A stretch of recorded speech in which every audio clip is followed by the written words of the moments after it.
We've installed an N20 motor that goes up to 2000 RPM. The compass motor achieves a speed of about 1170 RPM according to our best ability to count it in slow motion. So the N20 motor is pretty high quality. It's much better than the ones we were ordering from Amazon. The idea is that the magnets at the bottom, under that hanging disc at the bottom with the black things in it, that is the magnets. Those are very powerful magnets, and they act like a compass.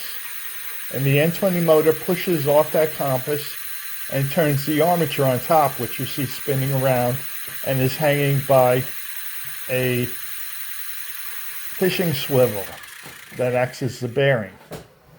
So this illustrates that the Earth's magnetic field is indeed very, very, very powerful.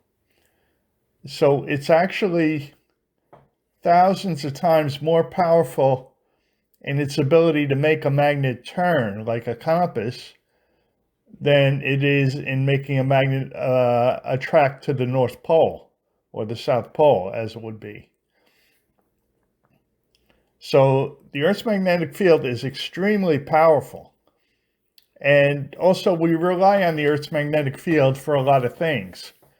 The main thing is that it protects us from the sun.